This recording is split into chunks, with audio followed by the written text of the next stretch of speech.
Faly niravantsika rehetra ny ambassadeur ny Yahosoa Elia. Manome voninahitra manokana ny Dada Maria Ava ary manome voninahitra ihany koa any Yahosoa. Tonga indray tsika eo amin'ny fampianarana vaovao. Ny androantsika dia mitondra ny laharana voalohany ny amin'izao andihana fampianarana izay ho aroso indray orinesa izao tontolo izao. Ny rary soantsika etra samy hotahina ho soasady eo am-pandenesana izao fampianarana izao, ary dia miantso antsika rehetra andao hiaraka anaraka ny teny, anaraka ny fampianarana. Ny lohateny moa dia hoe Iahava no ny tena anaran'ilay Andriamanitra Abrahama, ary ny ankoatran'izay zany dia tsy izy dikan'izay, izay no porofontsika eto indray. Dia matoa koa fa samy falidontsika ato an-tokantrano ato hiaraka sy hiaino hijery ny fampianarana ny mamarina ny anarany hoe Dada Iahava, Iahava. Voalohany aloha zany Andriamanitra Abrahama zany, zany Andriamanitra Abrahama zany dia Hebreo, ary izy no niteraka any Ismaël sy Isaka, ary avy eo nefany Andriamanitra io na Elohe eo amin'ny Israelianina, izay ny dikany Andriamanitra zany Elohe amin'ny Israelianina, dia nanao fanambarana fa any amin'ny taranaka makany amin'ny Isaka no ahafantarana anazy, any izy no mandeha. Ka mbola tsy hiditra eo aloha tsika, fa aleontsika aloha hijery an'ilay hoe iza ilay anarany, dia izay tsika vao hijery hoe iza daholo no mahalala anazy taorian'izay izy nahafantatra azy izay. Dia hitantsika fa ny farana tany amin'ny Moshe io fahalalana anazy io. Moshe na hoe Moizy ozy ny sasany, na hoe Moses ozy ny sasany, na hoe Mosa ozy ny silamo, dia hiaraka ho jerevantsika daholo ary ny teny nambaran'io Abrahama io sy Moshe mikasika amin'ny anarany. Meloha izany aloha zany dia hijery datitsika hoe tany amin'ny taona firy no nisy zany Abrahama zany aloha, ary tany amin'ny taona firy no nisy zany Moshe zany aloha, satria nanonona anarana tokoa ry zareo mianaka ireo. Satria azo lazaina hoe zafikely lavitra be mihitsy zany Moshe zany, zany hoe mety taranaka any amin'ny fahadimy any ho any angambany io Moshe io. Raha ataontsika hoe maka taona hoe eo amin'ny 100 taona eo zany sala taona tamin'izany dia maty, dia any amin'ny taranaka fahadimy misy an'izany ary Moshe zany taorian'ny Abrahama. Ka hojerevantsika aloha zany, ndaontsika naraka kely tantara hoe tamin'ny taona firy nisian'izany i Abrahama sy Moshe zany, satria izy no niaraka tamin'io Andriamanitra io voalohany ary nanonona ny anaran'io Andriamanitra io mihitsy zareo. Dia aloha jerevantsika hoe tany amin'ny taona firy nisy azy, ary ao anatin'ny boky inona no misy amin'izareo. Dia hojerevantsika hoe ny boky misy azy aloha mazava azy fa boky ny Israelianina zay, ary io dia efa tany amin'ny taona moins 2000 tany ho any, raha ny exactitude dia eo amin'ny hoe eo moins 1800 eo angambany izy io. Andao no jerevantsika kely araka ny manampahaizana moa fa samy mahafantatra ny tantara araka ny sary misy hoe tamin'ny taona firy ny existe zany ataontsika Abrahama zany. Hoe jerevantsika kely somary jery kely tsika aloha hoe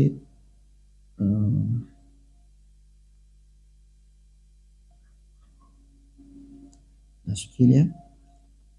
tsy maintsy mbola jerentsika ataontsika miadana mihitsy.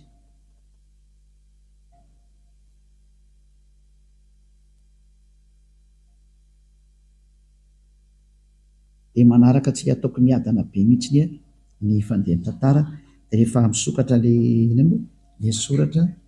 ka mialohan'izay aloha zany dia efa tantara amintsika hoe i Abrahama io io no niona tamin'io Andriamanitra io voalohany dia efa meko moa ny daty araka ny teneko anareo hoe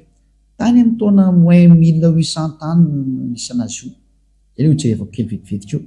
fa aloha rahantsika maso kely izay sary izay aloha hoe tany hoany nisy an'izay tany amin'ny taona moins 2000 ary Mose kosany dia tany hoany amin'ny taona moins 1500 manodidina tany zany hoe fa ela moa ny tantara fa hoe mavoakantsika eto ihany hoe tany amin'ny taona firy no tena nisy anazy io ary io Abrahama io no nanonona n'io Andriamanitra io voalohany ka izy moa zany amin'ny maha-Hebreo anazy amin'ny maha-Jiosy anazy amin'ny maha-Israeliana anazy satria izy no niteraka an'ireto Israeliana reto dia ao amin'ireo Israeliana reo zany hoe tantsika ny boky zay zany izy andaraka kely an'le tantarantsika dia tsy maintsy alefantsika araka ny tokony izy dia hitanareo tsara hoe tena voaporofo mihitsiny fa zany Abrahama zany dia tany aloha be tany dia Mose koa tany aloha be tany ary izy mianakareo niara-niantsona io Andriamanitra io dia hojerevantsika izy le nantsony dia ho hitanareo tsara fa le nantsony izy mianakireo dia le hoe Yahva ary tao amin'ny andro Mose moa dia tena lasa hoe Yahva zay zany hoe tena mipetraka tsara mihitsy zany le anarana hoe io Yahva io no raha io Andriamanitra Abrahama io le tsy tia fahotana ary tsy tia mpanao ratsy izay le voalazany amin'ny Isia 7:5 Isia 7:5 hoe indro ny tanany avatsy fa mavonjy ary ny sofiny tsy ladalovana fa mary. Isia moa zany dia manana n'Andriamanitra ny Andriamanitra Abrahama ihany ny Andriamanitra Isia satria mpaminany Israelianina daholo reo zany hoe tia resatsika zany dia zareo Israelianina satria Abrahama dia razamben'ny Israelianina ary reo Israelianina reo no tena niaraka taminy jerevantsika daholo izy zay no mahatonga ny hoe ao amin'ny bokin'ny Israelianina no entanao tantaran'io Abrahama io fa tsy any amin'ny boky hafa mihitsy fa ao amin'ny bokin'ny Israelianina samy maniry tia hita daholo sy tia hainy daholo tsika rehetra zao dia aloha jerevantsika hoe iza ny tena anaran'io Andriamanitra Abrahama io dia ho porofontsika mihitsy le izy hoe tena io Yahva io mihitsy ny ve izay no porofontsika aloha zany amin'ny androany dia tsy misy mahafantatra an'io Andriamanitra io fa tsy Abrahama dia Mose. I Mose moa zany natsoina hoe Moizy ho na hoe Moses ozy ny sasany na hoe Mosa ozy ny silamo dia izy ihany koa nanonona n'izay anarana zay hoe Yahva zay oloatrerevantsika daholo zany zay ka nidirantsika ho Mose dia tsy maintsy hijery ny taranaki Abrahama tsika hoe nakaiza ny tenin'io Andriamanitra Abrahama io niala avy amin'ny Abrahama izy dia nakaiza dia hitanao fa niala avy amin'ny Abrahama izy dia nakao amin'ny Isaka araka ny teneniny ary ny mahafantatra n'izany tantara ny teneniny zany dia mbola zareo Israelianina ihany satria i Mose daholo no nanoratra n'io tantara rehetrarehetra nataon'i Abrahama io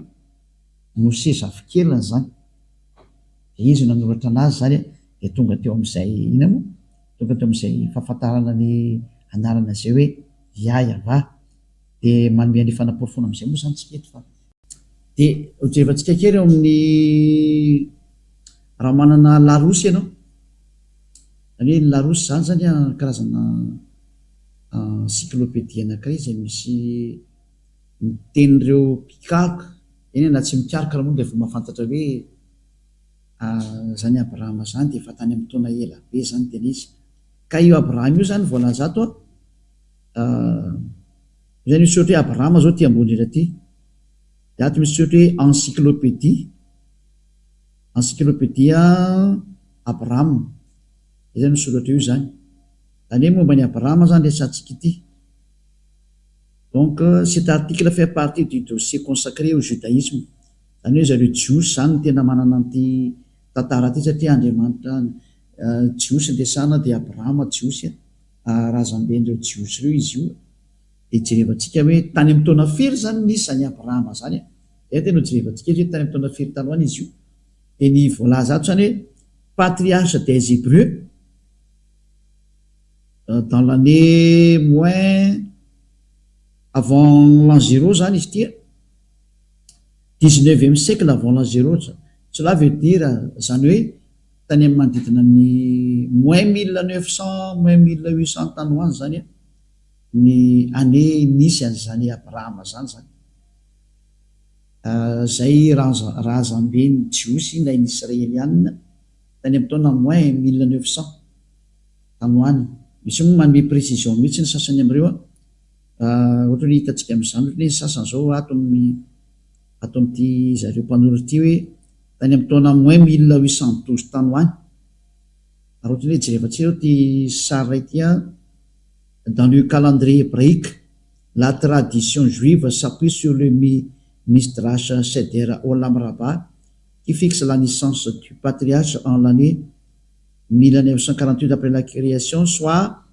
1802 avant l'ère chrétienne. Zany hoe talohan'ny l'an 0 zany dia tany amin'ny taona moins 1812 talohan'ny l'an 0. Zany sary anankiray hitantsika ohatra mba lamina kely le sary keto Valérie fa hotana be mihitsy le sary ato, tena olana be mihitsy izy. Zay sary jerevako reto moa zany tesako zany fa tsy ny sary eny amin'ny tokantranonareo any, mba mijery sary koa za eto. Dia eo zany ny filazana zany tao anatin'le encyclopédie Larousse teo dia samy laza fa tany amin'ny taona moins 1900 tany hoany daholo zany na nisinzany Abrahama zany tany zany. Zany hoe tsy misy talohany.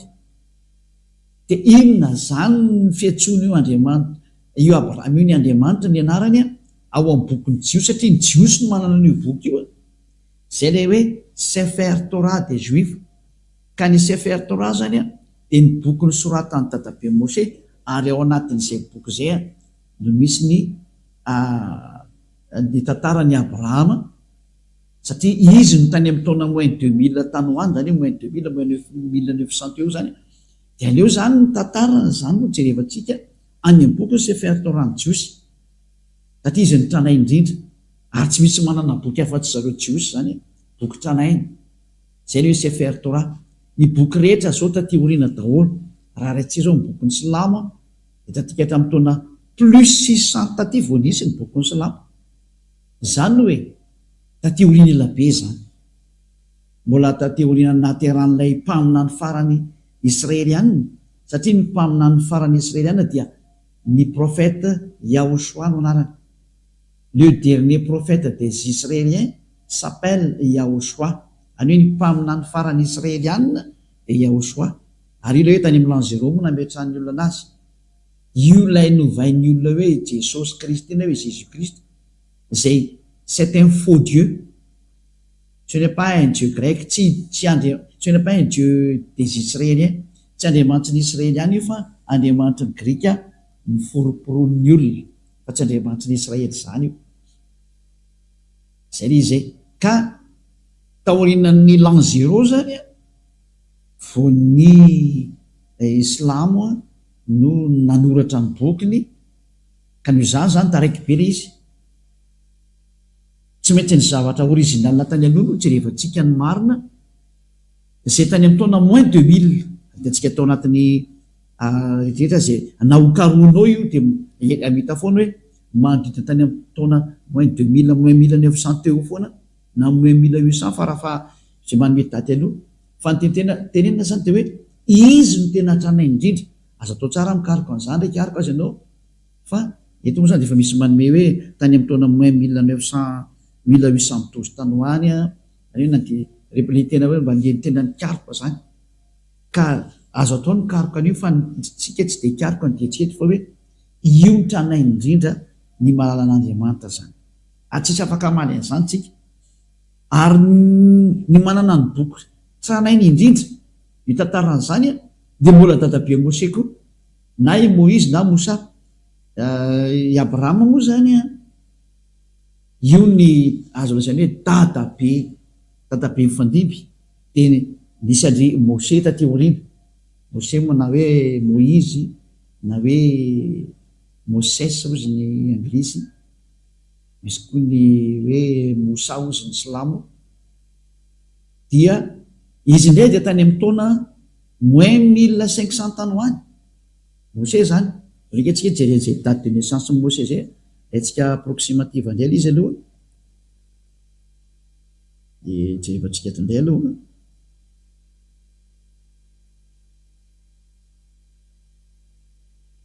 izy moa ny atao anatin'ny baiboly ato ny anarany de tsy maintsy ataontsika zay fa de anarany hoe Mose anarana Jiosy zay eto ndray tsika zao mahita hoe vonoka mihitsy de zao mihitsy ny teny ato hoe par conséquent Moïse qui selon la Torah io le voalesantsika teo Torah io a vécu 120 ans serait né en 1560 avant l'ère commune zay il serait mort en 1445 zany hoe ny fikaroan'ny pikariko an'leny ina moa le pikariko an'le ina moa zany le pikariko an'le date iny de nametraka hoe Moïse de tany amin'ny taona moins 1500 tany hoany no nampisy a Moïse zany hitatsika io izy io zany hoe mbola tsisy talohany koa izy zany tsika rehetrarehetra reto hoe na ny bokin'ny Silamo koa na mbola tateorinana be mbola voavokako real izy zany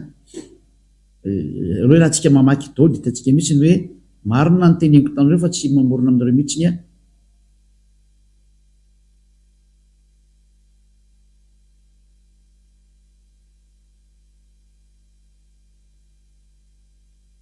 i databe Moïse ndray zany de araka ny voateo tany amin'ny taona moins 1500 tany alohan'ny l'an 0 zany dikan'izay ny tena nisy iny atsika jery toerakafa ndray aloha mbola tsy hidirantsika ty aloha fa jery toerakafa atsika aloha satria ato tsy ny tantara ty anakaiky aty fa hijery anakaiky atsy ty le nivovakitsika teo aloha jery hafa tsika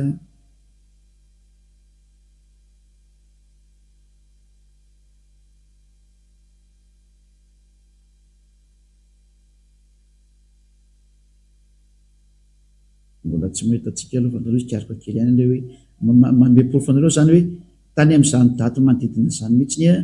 ny daty naterahan'ny Mose zany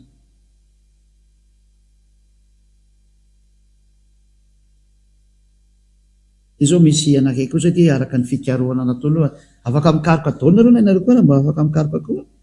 de ny tindray zao ato na ny dididina tany amin'ny araka ny fijerevana moa zany tsy hitako mentidy eo izy ty portrait de Moïse non Moïse ben Amram de la tribu de Lévi zany hoe taranaka ny Lévi izy zany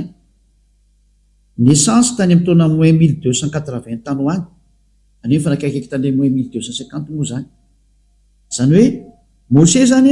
sy Abrahama de samy tany aloha be tany daholo tany moins 1900 ny databe eny de ny zanany ndray taty amin'ny taona moins 1500 normal zany satria taorina zany de nisy le hoe fitondrana zanak'Israely ho andiry tany Egypta mandiry teo amin'ny 700 taona teo ka raha ny 1900 anatsorana ny na 1700 teo zany na 1800 anatsorana ny 500 de manome ny 1200 eo zany raha tany 1800 na 1700 manodidina any anatsorana 500 elanelana le 700 na 500 taona manodidina akoatrany ererana fotoana ohatrany hoe ny date de naissance tena réel mety misy erreur kely misy marge de erreur kely fa le tranainy tena resantsika hoe lay tena hoe efa tranainy be de mazava fa reo ny ela indrindra ka tsisy manana daty marina anarana marina afa-tsy reo efa tranainy reo ary eo anatin'ny Torah ny Jiosy mihitsy no misy an'izay zavatra zay ary ny bokyny Jiosy no atao hoe Sefer Torah reo ny boky tranainy indrindra zany hoe tsy misy manana boky tranainy indrindra mikasika an'io tantaran'ny Abrahama io afa-tsy ny bokyny soratan'ny Abrahama sy ny bokyny soratan'ny Mose zava ny jareo moa zany rovantsofina de fa Mose ny tena nanoratra ny rehetra am'izay de hitantsika am'izay fa reo ny tranainy indrindra raha ijeandrentsika ny bokyny Silamo zany na musulmane de hitantsika fa taty amin'ny taona plus 600 vao nisy zay boky zay zany hoe efa taty oriny ela be zany no zany zany tsika zany tsy maintsy mijery ny famarinana tsika satria famonjena ny famonjena de hoe mamonjy olona atsika, aiza ny fomba hamonjena olona dia miteny marina ny dikan'izay. Tsika jery za tsy mamorona mihitsy nefa boky foana no resatsika hoe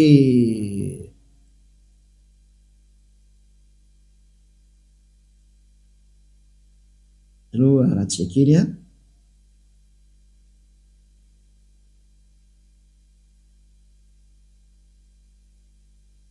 Eto zany amokany hoe tamin'ny taona fendray nivoan'ny bokyny Silamo zay anjerevantsika eto zany. Hatrany dia avoakantsika ery zany ny filazana indray aty tsisy afaka hiteny tsy marina kosa ny teny satria ny boky ara dia milaza an'izany, ny sary rehetra koa miteny an'izay. Il est composé des révélations faites par Dieu au prophète Mahomet par l'intermédiaire de l'archange Gabriel entre plus 612 et 632. Il est l'acte constitutif de l'islam et sa référence absolue. Voilà. Zany eto zany tsika dia mahita mihitsy ny hoe ny bokyny Silamo kosa zany izay noentin'ny prophète Mahomet ozy ny ao amin'ny fivavahana Silamo dia manodidina tany amin'ny entre 612 et 632 tany ho any. Zany ny taona nanamboarana anazy zany zay. Satria za teny hoe année de création du Coran zany nataoko titreria, dia afaka manoratra an'izay daholo nareo dia io ny dady avoaka an'izany zay. Dia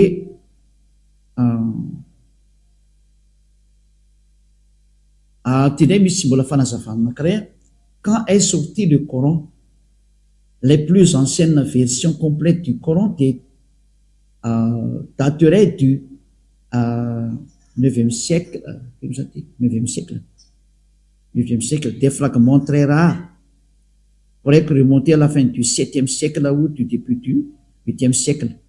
Zany eto koa zany dia misy milaza indray hoe somary tatika hatramin'ny taona moins 600 taty ho any daholo zany izy, zay ny tena tinitenina zany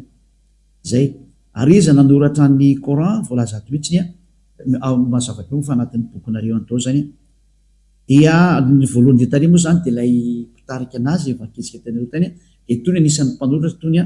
ny kalifa Abu Bakr tany amin'ny taona 1632-1634. Reto zany efa ilay mpanoratra taty aoriana fa ny créateur an'ilay izy dia efa hitantsika tanareo tanikatra hoe ny prophète Mahomet no nanoratra an'izany Coran zany, bokin'ny Coran zany tamin'ny alalan'ny fanambarana zany mazava ho azy Gabriel, archange, anjely Gabriel zany raha mijery. Dia tany amin'ny taona 1612 sy misy 1632 tany ho any zany. Dia mazava ho azy zany fa raha izay sary nresantsika teo zay dia ny manana ny tranainy indrindra ny amin'ny teresaka Andriamanitra Abrahama ity, satria moa tsy ny Silamo koa miteny hoe Andriamanitra Abrahama. Ny azy moa teny hoe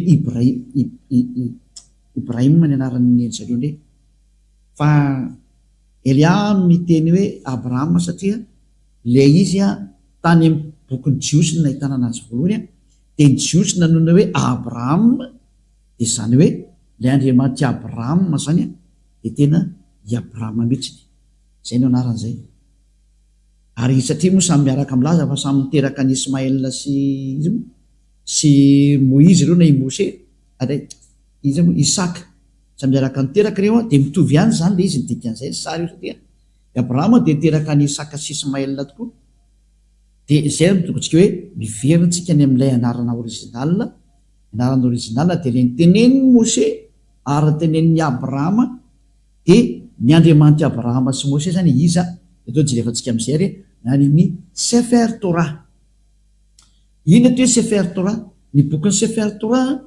dia ny boky tranaindrindra ny soratan'i Mose, zay ny atao hoe Sefer Torah, boky nosoratan'i Mose io. Ary boky nosoratan'i Mose io ao anatin'io ny tantaran'i Abrahama, ary anatin'io tantaran'i Mose niarahany tamin'ny Andriamanitra sy ny niarahany tamin'ny reto Israelianina reto. Ka raha vao mino Mose ianao zany dia mino ny Abrahama dia tsy maintsy jerevantsika ny tantara original araka ny bokyny jiosy ny Sefer Torah satria io ny écriture tany amin'ny taona moins 1200 moins 1300 tanoany ohatra zay koa ny Abrahama tany amin'ny taona moins 1800 1700 manodididid tany daholo arakaraka ny daty moa tsy de tsika tsy miady hevitra hoe firy ny exactitude ny daty fa nijerevantsika iza ny trandray indrindra fa akamatra ny zay de mety efa tsy haintsony tena original hoe tamin'ny taona firy mariny ty fa nijerevantsika de hoe iza ny tena le livre le plus ancien any iza ny tena trandray indrindra fa any no hitantsika ny fahamarinana de mazava zany fa arak'izay nomeko antsika teo de misy référé amintsika zany amin'ny bokyny jiosy ny Sefer Torah ny jiosy atsika re jerikely ny eto hoe Sefer Torah raha misy ato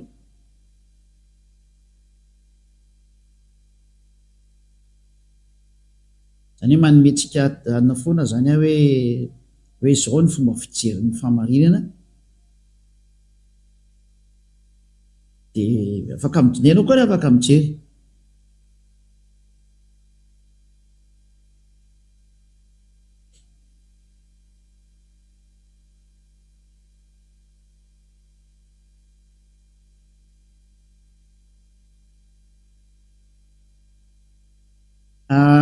ty ny Wikipédia ny Sefer Torah ty efa tsika ampidirina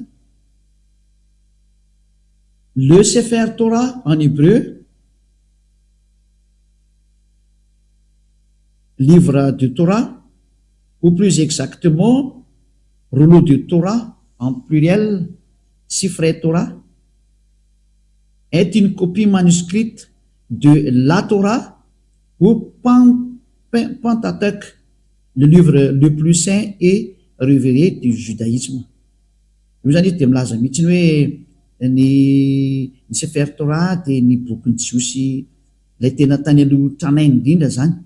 zay ny tena tenena am'izay sary zay zany araka ny voalaza ato zany de ao anatin'eo zany moa ny teny nambaran'ny Moshe livre de Moshe na atao hoe Pentateuch zany production d'un Sefer Torah eo ambany indray selon la loi juive un Sefer Torah ou Sifrei Torah est une copie du texte hébreu des 5 livres de Moïse c'est le Pentateuch zany zay ka eto zany lay eto hoe Sefer Torah zany de le boky 10 sorata amin'ny Moshe zay le hoe Pentateuch zany mazavazany am'izay ohatsika rehetra zany hoe ny Sefer Torah zany misy ny original ny boky ny sorata amin'ny Moshe le tany amin'ny taona moins 1200 na moins 1300 tany alohan'ny l'an 0 io zany tranainy indrindra mazava ho azy zany fa raha ijery anarany Andriamanitra Abrahama zany tsika de ijery ny anarany araka ny bokyny Sefer Torah ny jiosy io ary tsika manana to Elia manana andao jerevantsika to hoe nanonona an'io anarany tokoa ve Abrahama de anaran'io Andriamanitra io de iza ny anarana nytonon'ny Abrahama satria zareo ny tranainy zany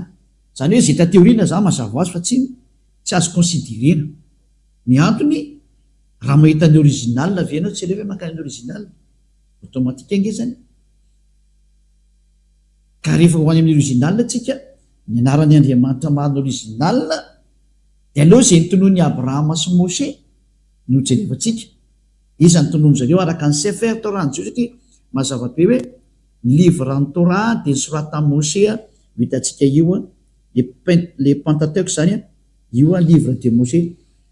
io livre de Moïse ny atao hoe Pentateuch zany io misy an'io entre parenthèse mangamanga io livre de Moïse na Pentateuch zany zany hoe ny Pentateuch zany soratra Moïse zany hoe ny boky 10 Genesis Exodus Numérie Leviticus ary Deutéronomie zay moa zany livre soratany Moshe zany fa misy ny tantarany Abrahama kosany misy ny tenin'ny Abrahama teo amin'ny bokyny Genesis de ndao tsika ry hijery ny tenin'ny Abrahama raha ny antsoan'io Andriamanitra io izy de iza le nantsoiny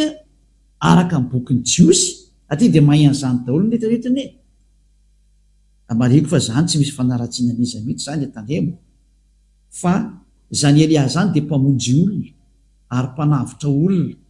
de misintona ny olo hoe andao hitodika any amin'ilay tena Andriamanitra marina mamonjy manala ny fahotana ary tsy tia fahotana. Satria ny objectif an'io Andriamanitra Abraham io dia manala olona fahotana ary mametraka olona rendre quelqu'un parfait, zany hoe atao zay atonga olona anankiray ho parfait. Ary tia Andriamanitra Abraham toy communauté zay anarana hoe Yahva ho jerevantsika dia lasa parfait ny olona miaraka aminy. Ary tia olona miresaka aminareo ty ny parfait voalohany eto ambonin'ny tany Elia. Raha tsy zavy hoe zay antsonareo hoe ndao hiaraka amin'ny Andriamanitra Abraham zay tena maro io fa zay miaraka aminy hoe tena lasa parfait rehefa avy eo ndao hiaraka aminazy zany. Zay ny anton'izao famonjena zao satria io Andriamanitra io dia parfait. Raha tsy zavy izy miteny hoe za tsy hiaraka amin'ny mpanota, tsy mila olona non parfait izy zany, tsy mila olona tsy tanteraka izy zany, fa ny ilainy dia olona tsy manota intsony. Ary zao Elia mampianatra noho ny fampianarana zao dia mitarika sy mitonanao ho lasa ho tsy mpanota intsony, satria efa be dia be ny tsy mpanota eto ambony tany zay miaraka amin'ny Elia. Ary ianao anisan'ny antsoina satria io Andriamanitra ny Abraham io lazaiko anao tsy tia mpanota zany io, tsy tia mpanota io. Zay no natonga ny mpaminany Esaia amin'ny teny hoe tsy mihain'ny mpanota zany io Andriamanitra io, ary tsy mihain'ny olona tsy tanteraka. Ho resantsika daholo moa zany fa leo dia tsy kelikely aloha dia ho porofoko aminareo amin'izay olombela rehetrarehetra fa mpanota daholo na rehetrarehetra reo. Na misy miteny ariany hoe zay tsy mpanota dia mbola mpandainga koa ianao, fa mpanota daholo nareo. Fa ny ateo tsy mpanota dia miantso ny Andriamanitra Abraham hoe Yahva io. Dao jerevantsika raha ny tenin'ny Moshe mikasika ny dadabe Abraham zany vaketsika aloha amin'ny teny gasy. Lasa le teny gasy teo aloha merina kely karoka an'izy teo.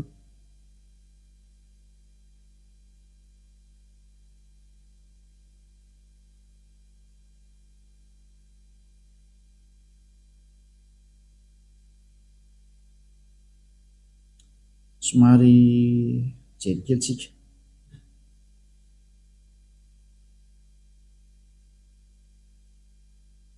Genesis zao 12:8 ataoko amin'ny teny gasy dia avy eo vadiko amin'ny teny hébreu. Genesis 12:8 zao vakitsika voalohany. Genesis 12:8 ary nifindra ny ala teo izy hankany amin'ny tendrombohitra atsinanan'ny Betela ka nanorina ny lainy teo anelanelan'ny Betela tao andrefany Siay tao atsinanany, dia nanorina na altara teo koa ho an'ny Yahva izy ka niantso ny anarany Yahva. Tsy izy io fa i Abraham io resahany eto io niantso ny anarany Yahva i Abraham zany. Ray izay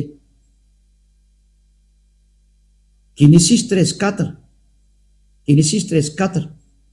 dia tao amin'ny tany izay nisy ilay altara nataony tamin'ny voalohany izy ary dia niantso ny anarany Yahva teo Abraham. Ny Abraham zany dia niantso an'ilay Andriamanitra tanarany hoe Yahva. Dao tsika nijery an'io anarany io tokoa tsika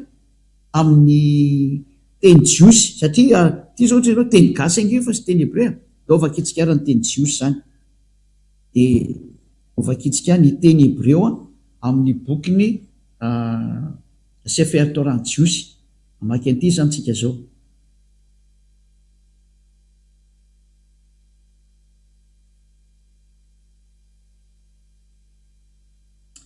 Vakitsika le Genesis teo Genesis 13:4. 13:4 angamba izy teo 13:4. Ty zao anakaiky fotsiny dia fahampy antsika zany ty zao. Eto tsika le hitan'ilay anarana hoe Yahva. Voilà. Eto zany ny teny hébreu le rangitra koa dia hito le Yahva zao hito. Izy hoe aleo alaiko sary dia hitanareo. Alaiko sary le izy. Opiako sary kely dia avy teo dia transferiko aminareo amin'ny eto ihany fa tsy mandeha lavitra koa fa eto ihany. Hitanareo amin'izay le izy. Io zao ilay ina moa? Ilay Yahva zao ty. Io. Ilay matotsika menamena. Io. Io zao ilay Yahva ty io zao ilay anaran'ny Andriamanitra ny Abraham io Yod Ea Evava Ehe. Io zany ilay anarana io. Zao ataontsika maitsomaitso eto ambany eto. Ohatrany tsy dia tsara. matsatsotra le tsoratra fa tsy maninona. Io zany a ilay anarany Andriamanitra Abrahama dia hito ny famakinana azy eto zao aloha alefatsika amin'izay ty ampidirina eo tafiditra izy dia vakitsika amin'izay a dia iny fiantsonany ty anarany Hebreo ty Iôda ty voalohany ty a dia he ty faharoa ty a dia vava ty manarakaraka ty a dia he dia ny fiantsonany io a Yahva. Zay ny fiantsonan'izy io, zay ny anaran'izy io zany rehefa vakina hoe asomary azavaiko amintsika kely amin'ny teny anankiray eo tsy aloha hijery tsara ngamba leo tsika tsy andeha mijery ny teniny dadabe Mose satria i Mose no efa namaky an'io anaran'io voalohany a dia aleo alaitsika avy hatrany ny fomba namakiny anazy zany tandeha azakazaka makany amin'ny Mose satria i Abrahama ny antso an'io anarana io Yahva io a dia tao jerevantsika koa ny eny Mose zany iverenantsika le ato io dia io le Yahva teneniko anareo zany ty saingy ato moa zany le traduction le anarana misy miady hevitra be amin'ity anarana ty hoe ina marina ny tena famaky an'ity satria lay Yahva eto zany aveko alaina sary kely le mandeha dia ho jerevantsika fomba famaky anazy a dia izay mamaky an'le nanomboka anazy nefa ny afaka amin'ny fahotana zay ny zavatra misy zay dia ity Yahva ty a ty Iôdy hevy ty a ito famakina anazy ito zao io famakina anazy dia ny famakinan'io a ho ampianariko atsika eo rehefa aveo a Iôdy Ia dia Ahasa dia Vea dia Ahasa toy ny ahoana ny fomba anaovanao zany ka itinga io vakika io fa azavaiko andreo ny fanoratana anazy zany hoe ny jiosy mantsy mamaky teny avy any amin'ny droite makany amin'ny gauche dia ny famakinan'io a Yahva zay ho ampianariko anareo mihitsy aveo aloha jerevantsika fotsiny le sara zany hoe ty zany rehefa tena vakina amin'izay ny fomba famakitsika normal dia hoe Yahva kosany hoe nitako ato kosany ohatrany hoe W dia ato amin'ity anelanelana ty tsy misy ato zany io teneniko io aiza ny ato ary ahoany ty fantena mipetraka daholo anakireo ahoany ireo tenyreo satria raha amin'io teny Yahva io a dia tsy hita io zavatra io dia osiko mantsana hoe andao ho jerevantsika daholo ny dikany ary aloha ampidiritsika le mandeha zany iny a dia tafiditsany iny aloha dia ndao atsika rijery ny dikan'ireny ndao tsika aloha hiverina makany amin'ny Mose indray dia izay tsika vao hiverina etotsika makato amin'ity teny dadabe Abrahama ty ho any Mose tsika aloha dia rehefa hitatsika ny tenin'ny Mose a dia voavakitsika amin'izay io ahoana ny famakina n'ilay narana Yahva teo zany a ndao vakitsika indray ny bokin'ny Mose zany izany misy anazy indray a ary ka hatramin'ny bokin'ny Exodus ny dikan'ilay Genesis aloha amin'ny teny Hebreo a dia Bereshit ny anaran'ny Genesis amin'ny teny Hebreo dia ndao tsika ary hijery amin'izay le Genesis a firy misy teo bokin'ny Mose ao amin'ny Exode bokin'ny Exode moa dia Shemot amin'ny teny Hebreo io izy io a Shemot amin'ny teny Hebreo dia ty Shemot ty zany amin'ny teny Hebreo a Exodus amin'ny teny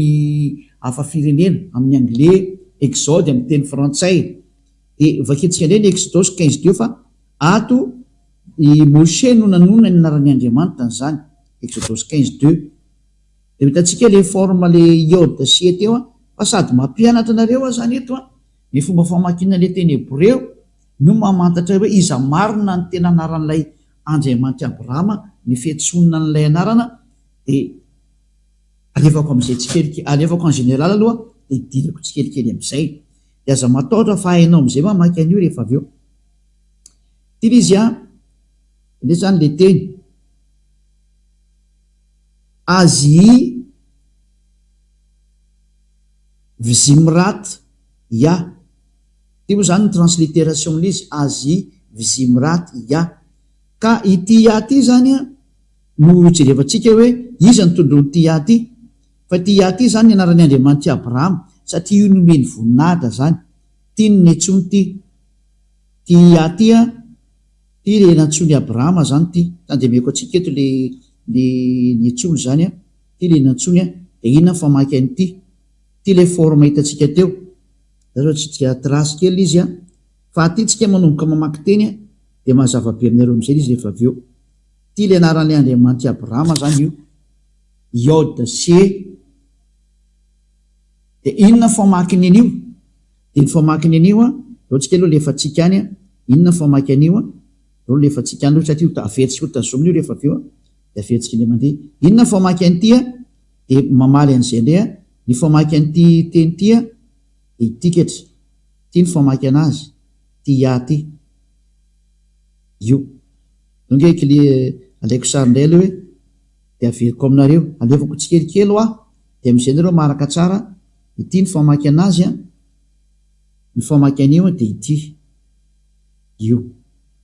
ary tsy hovaina zany ny dikan'izay raha vao mahita le forme Yod C tsika de ia ny famaky anazy ia zay de alefatsika any iny zany a de ho ampianariko anareo zao ny dikan'iny ataoko amin'ny tableau akaiky satria efa ampianariko ihany nareo de mampianatra andreo za nahita tsika nyty forme ity de zay vao maky an'le teny anglais rehefa avy eo a satria mamaky an'le teny anglais tsika rehefa avy eo hoe ty ny anarany ty zany a misy Yod de he a de vava de he ohatrany hoe ahoana ny ahafantarako an'io anaran'io ka amaky an'izay tsika avy eo tena anarany izy io de nahita nefa antsika ity forme ity forme ty hitatsika teo ty forme ty hitatsika ty forme ty fa ity forme ty a de vakina hoe ia zay hitatsika teo zao vakina hoe ia ty forme ty zany ia le vao ny vakitsika teo zay satria tsika nahita ty forme ty hoe Yod de he de ny vakina hoe ia io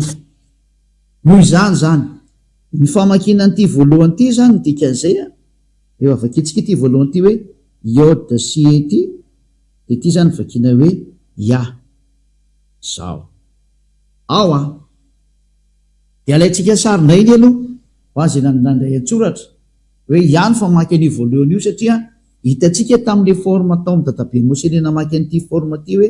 ity forme ty a de ia ny famakina an'ity de mazava zany averitsika fotsiny izy a mba tsisy erreur le teny a ia ny famaky an'io atsisy afaka mamaly an'zany zato hitatsika le hoe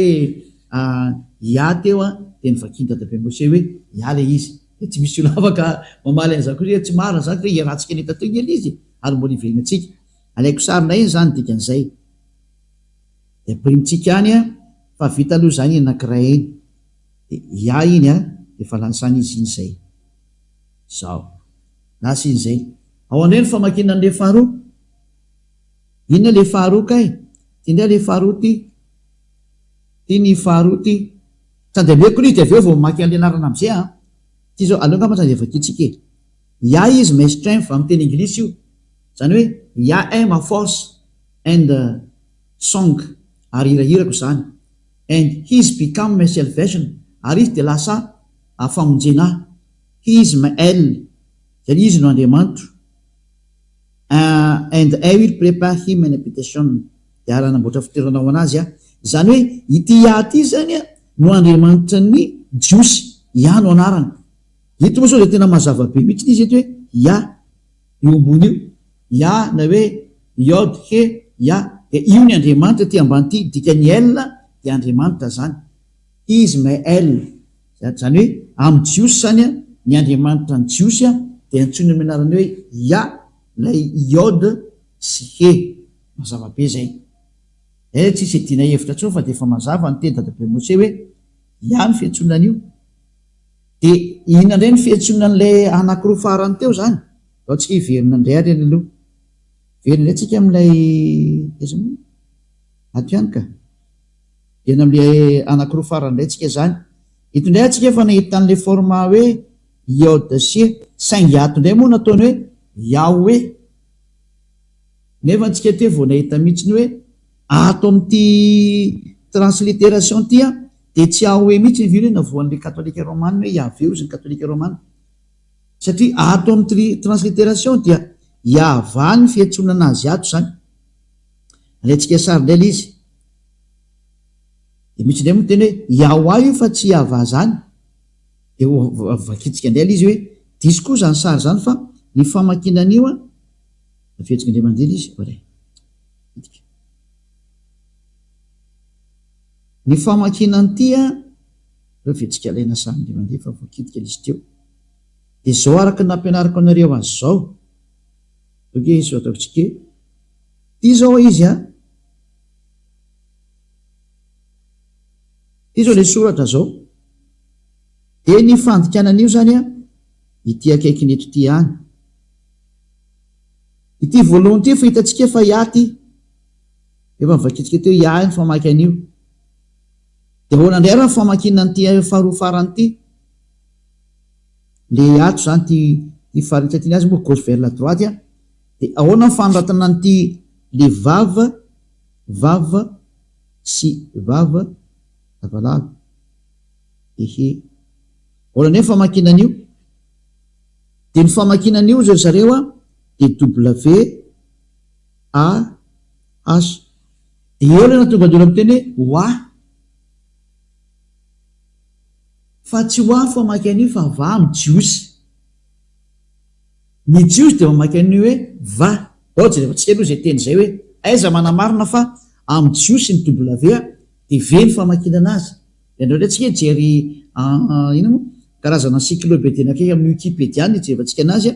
somary jery taratra an'izay ne tsika zany ndratsika jery kely taratra an'izay sary zay ia moa voatikako sa mbola ao apidikla izy a de ndaotsika jery encyclopédia mitantaran'izay ina moa hoe vava ny fiantsonan'izy io a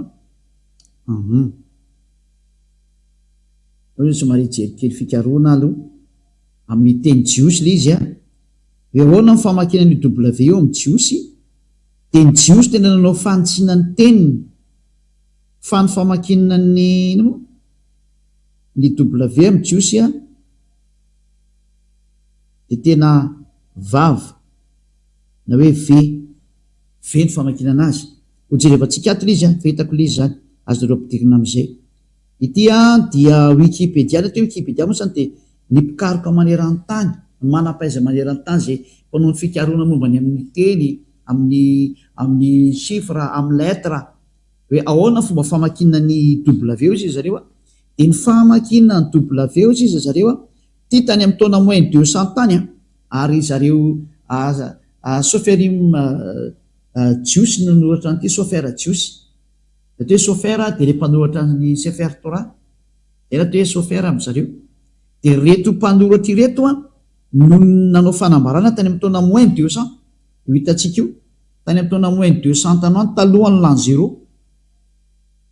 taloha zay reto hoe BC io zany talohan'ny le BC io zany l'an 0 considéran'io a de talohan'ny l'an 0 zany ny daty a moins 200 de namoaka fanambarana ny jiosy maneran-tany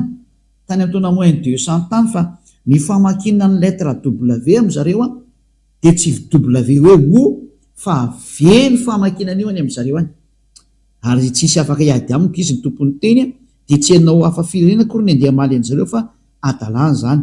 satria izy koa manana ny cultureny ary manana ny civilisation zay hitatsika eto zany lay vava ty zao lettre vava teo lesatsika teo hoe vava ny anara izy io amin'ny teny hébreu a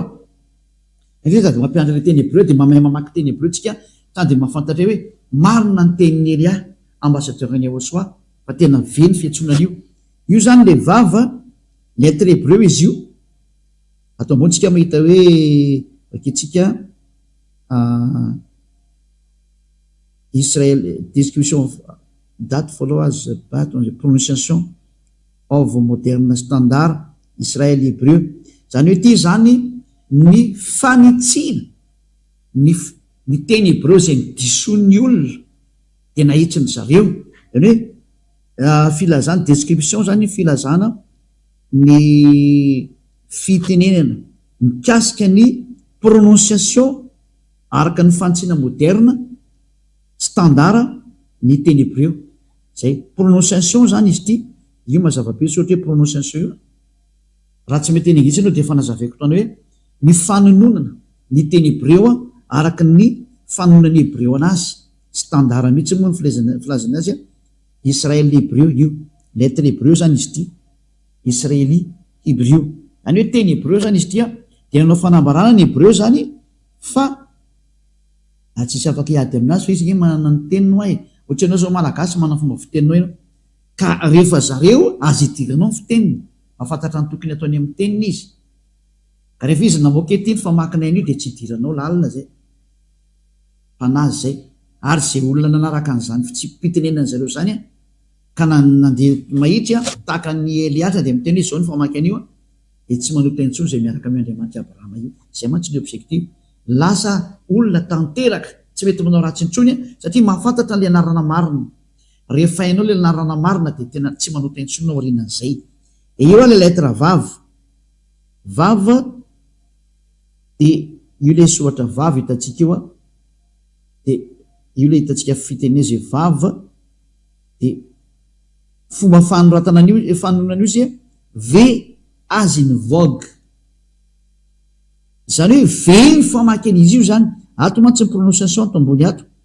hitanao tsy prononciation approximate western european equivalent, zany hoe mitovy amin'ny fiteniny européenne ka ny européenne rehefa mety hoe vogue dia vogue ny fiantsony anazy, c'est un lettre V. Donc io zany ny fiantson'ny lettre vavy amin'ny teny hébreu araka ny nanonany Abrahama sy Moshe anazy dia V ny fiantsonana an'le W iny fa tsy WO ohatra ny nataon'ny sasany fa tena V direct mihitsiny raha izay. Jery encyclopédia anakaiky indray tsika aloha Wikipédia anankiray satria hitantsika isa fa Wikipédia io eo ambony io hébreu alphabet wikipedia.org eo ambony io zao hitantsika tsara wikipedia.org zany zay hébreu alphabet dia mazava tsaranao zany fa resaka alphabet tia araka ny alphabet hébreu. Dia jerindray tsika Wikipédia anankiray indray araka an'izay sary zay jerevantsika indray ato ambony ato mbola misy Wikipédia anankiray. Izy ity koa zany tany amin'ny taonina mbola tany amin'ny moins 200 ihany koa ty ary izy ity izy dia navoaka an'zareo tao anatin'ny système photo cananéenne, phénicienne, araméenne ary hébreu. Zany hoe ity fanononana ny teny hébreu ity zany dia aventsika tsara eto alphabet hébreu lay ity araka ny Wikipédia foana iry ambony hoe wikipedia.org eo amban'le hoe Andriamanitra Abrahama io wikipedia.org hitantsika eo zany hoe teny jiosy zany izy ity. Dia l'alphabet hébreu zany tena alphabet consonant zany hoe abjad. Dia ato ambany eto am'izay tsika zany ijery am'izay tany amin'ny taona moins 200 talohan'ny l'an 0 indray niseny izy io dia hojerevantsika indray ny fanononana azy tamin'izany fotoana zany dia ahoana ny fanononana ny lettre V dia anao jerevantsika ato indray izy ny fanononana ny lettre V io zareo dia ity indray le vava ity io le vava WAW dia ahoana ny fanoratana anazy ny fanononana anazy io V mivaravara be io fanononana anazy V. Indao jerevantsika ato ambony ato hoe phonème, ny phonème zany dia son an'le izy mihitsy atao hoe phonème hoe rehefa miantso an'io no io anao dia ohatrany ahoana ny non io dia hoe V, tena V mihitsy V fa tsy hoe O fa V va zay. Izay le hoe napetrany ato zany ny phonème an'izy io V mivaravara be io motoka fahitanao ndraiky io V io zany ny fiantsonan'le vavy io V dia io le vava io ny phonème an'izy io zany nany rehefa tononona amin'ny vavasiliny izy dia V ny fanoratana azy araka ny Wikipédia. Zany hoe tsy misy olona mahazo mamaly intsony fa ny vava tena V mihitsy ny fiantsonana azy. Ndao ry ivahinantsika amin'izay ary le teny hébreu nefa jerevantsika tany aloha teo zany ivahinantsika amin'izay izy satria efa nalaintsika sary le izy dia melony akatsika sary anazy dia aleo zany anoratra aloha soratako mihitsy le nampianariko anareo teo dia fafatsika aloha ty zao dia aventsika soratana amin'izay le izy dahoarany ty zao le voalohany yoda dia he dia ny famaky an'ity izy ny jiosy le voalohany ty zany tia toko eto ambany eto zany ny famaky an'ity dia ty zany de ny famaky an'ity ahas zay ny famaky an'io taoko tsotsotra mihitsiny izy donc zany rehefa tambatra l izy de tena hosoratatsika amin'ny normal de lasa mivadika hoe ya soratantsika to am'zany hoe ya zany ny famakinan'io ya zay mazava zay io zany ny dadabe moseny ny antso an'io de tsy azonao lavina fa rehefa mahita an'io forme io anao zany de ihany fetsony dadabe moseny io de tindrantsika ary am'le w aloha ratsika sary ty aloha de nefa tsika any iny de efa afaka mijery an'iny nareo rehefa avy eo de rehefa tsika any iny zany io le iafa tafiditra amoaka sarina ndretsika zany lay WAH fa vetika soratana fona aloha izy efa teo mba ho famarinana amin'ny fampianarana anareo petraka tsy le iode de hea de vava de he ahoana reny fanonana an'ity de tsika teo nahita tsara fa ny nanonona ny zareo hebreo an'io de nataony hoe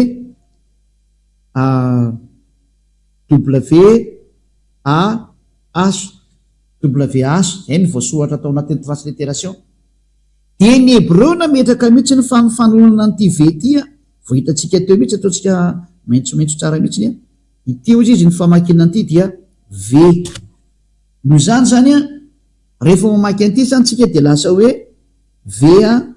de a de h zany hoe ny famaky an'ity zany dia va ataotsika normal am'zay satria tsika mamaky de gauche vers la droite normal de va zany dikan'izay va atambatsika am'izay arany satria ny famaky an'ity ozy ny hebreo va de apitsika an'ity am'izay apitsika an'ity am'izay eo anolonany ity nefa ny famakina an'ity ozy zareo hebreo de atao hoe ya grec ah ya de rehefa atambatsika zany ny ya de ny va de io ny mamoaka hoe izy am'izay no avoakany ataotsika mavomavo ya de voalohany zany le iode c ary va VAH io le iava antonon'ny dadabe mose iava zay hitatsika zao le fanonanana ny 4 lettres hébreu le 4 lettres hébreu zany hoe anarany hébreu zay midésigné anarany Andriamanitra ny Jiosy Abrahama io Andriamanitra Abrahama satria Abrahama no nanonona an'io anarany hoe iava io de ny fanonana an'le lettre hoe iod he vava he ozy ny hébreu de iava ny fanonana an'io de tsy misy hafa firenena mahazo manovany zany satria zareo tompony no miteny an'izay dadabe Abrahama ny antso an'io Mose ny antso an'io de ny anaran'le Andriamanitra manala ny fahotanany Jiosy mahatonga le olona tanteraka ary tsy manota intsony iava no anarany ianao zany rehefa teo afaka amin'ny fahotana tsy anota intsony tsy teo vereny amin'ny fahaverezana mandrakizay de manatona n'io Andriamanitra Abrahama iava io satria sady nantsony Mose nantsony Abrahama am'izay io ny nantsony izy mianaka ndao tsika hiverina am'ilay raitsika sary indray ty raha misy maniry ny fampianarana moa de efa raitsika antsoratra iny efa tsika ny any iny zany verina am'izay tsika zany am'le tena soratra hébreu dao ary Exodus chapitre 15 verset 3 Exodus chapitre 15 verset 3 de zao ndray moko zany ny fandehan'le teny eto zany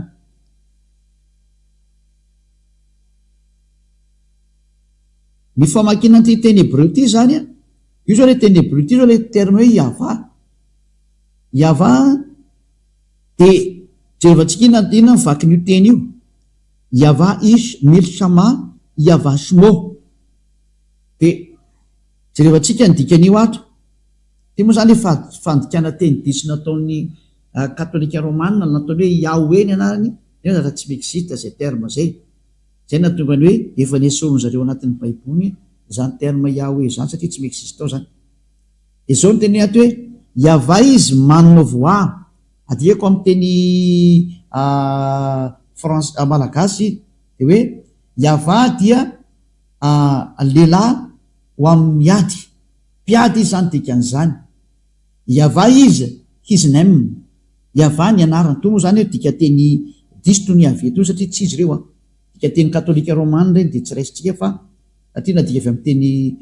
katolika romana mandika teny io fa ny original tiany original tiany Yava isy militra ma Yava sumo original fa transcription fa transcription mbola tsy complet de zay na tonga anazy ny complété ke zao no tena fiantsonana io ary zao no tena anarana io amin'ny jiosy de dikany sumo anarana zay no mahatonga anazy hoe Yava is his name dikany name zany anarana zany zany hoe Yava no anarana hitareo zao ve na ny katolika romanina koa raha nandiso an'io samy nandiso ny protestanta nanao hoe Jehova katolika romanina nanao Yahvé de samy lasa mpanota dao izy rehetra de tsy haiko zany le anareo na mba inona ny antsonareo any samy manontany tena daolinareo any hoe iza le nantsonareo zay miantso any Andriamanitra Abrahama samy mamadibadika ny boky nosoratanareo any nareo rehetrarehetra fa ny bokyny jiosy de milaza sady afa-pahotana sy tsy manota intsony zay miaraka amin'ilay anarana ny teneny dadabe Abrahama sy dadabe Mose ny anarana ny teneny dadabe Abrahama de Yava ary ny fiantsonan'ilay ray anaran'le ray amin'ny voalohany hoe Yod-Sie de hoe Yah de zay no mahatonga ny anaran'ny io Andriamanitra Abrahama io hoe Yava ary zay ny antsoan'izany anarana zany de lasa tanteraka daholo ary lasa tsy mahay manota intsony ary zay ny planio Andriamanitra io tena izy ho lasa tsy mpanota ny olona ho lasa tanteraka ny olona ho lasa olo-marina le olona tena manana ny fiainana manak'izay anjaranao zay mahainao anary aloha zany zao mieritreritra mbola hanompo Andriamanitra tsy izy venao mbola hanaraka Andriamanitra diso anarana venao zay na tonga nanome an'le daty teo zay na tonga nanome an'le daty teo hoe jereo am'izay le anareo izy natsonareo any nanome daty zao ho an'ny Sefer Torah ny jiosy momba ny Abrahama momba ny Mose de nanome daty koa de samy mandray resona am'zay satria samy nandiso daholo angeny nareo olombelona rehetra nanome daty koa ny bokyny Silamo hoe tany amin'ny taona plus 600 vao navoakany zareo de iza zany no anaranao raisitsika zany raha tena hivavaka marina ianao de valy raha tena hivavaka ianao andana miverina ny original de ho afaka mifahotany ianao tsy hanota intsony ianao ho lasa parfait ianao ary araka amin'io Andriamanitra Abrahama io ianao zay zany ny lesona antsika androany namantatra hoe iza le anaran'ny Andriamanitra Abrahama tena marina fa ny ankoatran'io de tsy izy daholo de mazava azy ny anaran'ny Andriamanitra Abrahama tena marina dia Yahva ary nantsoy ny Isaia io any amin'ny Isaia toko fa misy 24 ngaminy izy Isaia 26 mosa 24 tsy tadidiko tsara izy Isaia hoe natsoy ny Isaia hampaminany mihitsy izy io zay vako raha ato le izy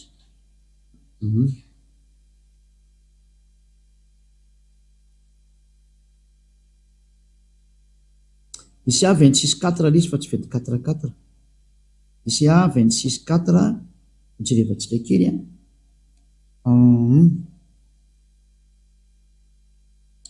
boky Isaia toko fa 9:20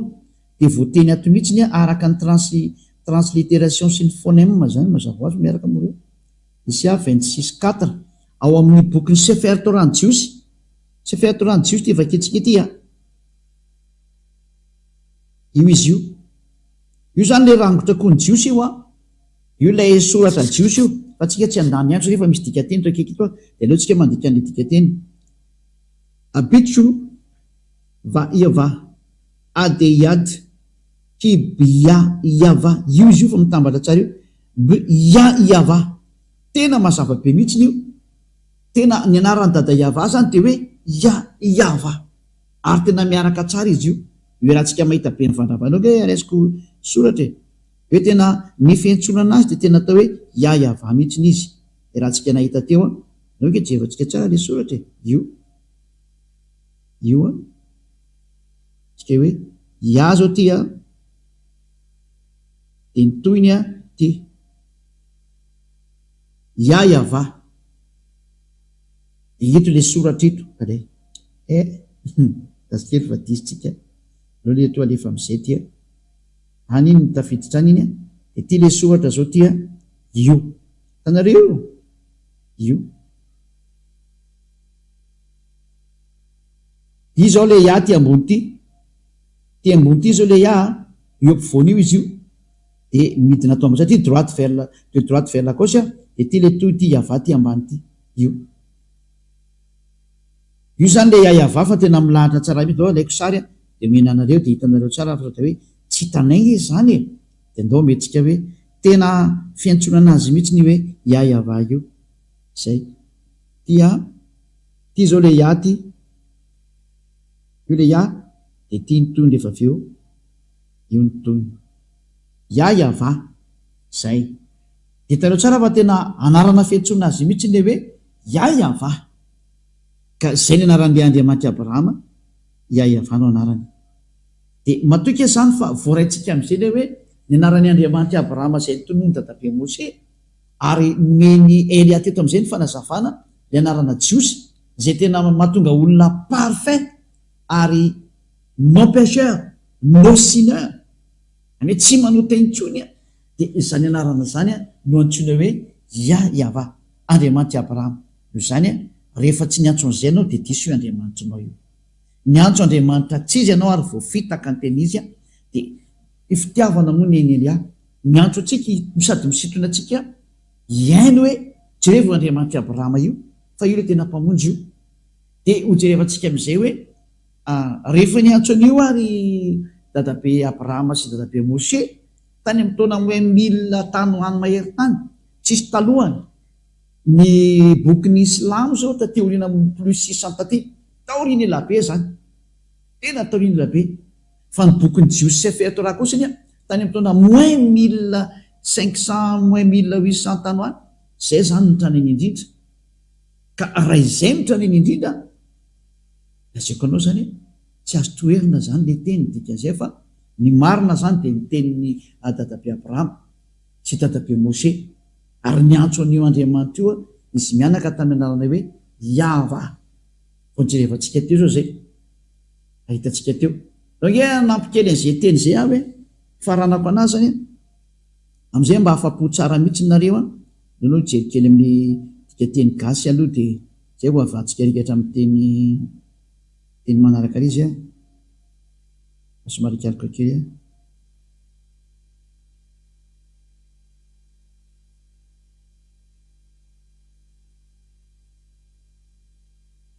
atao amin'ny aiza moa zany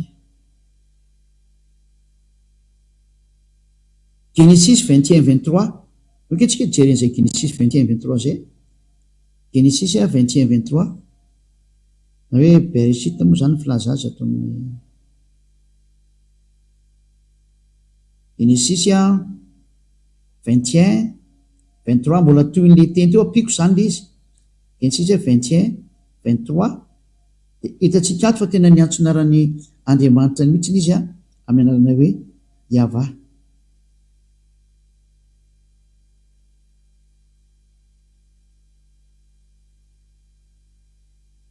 renaka izany izy teo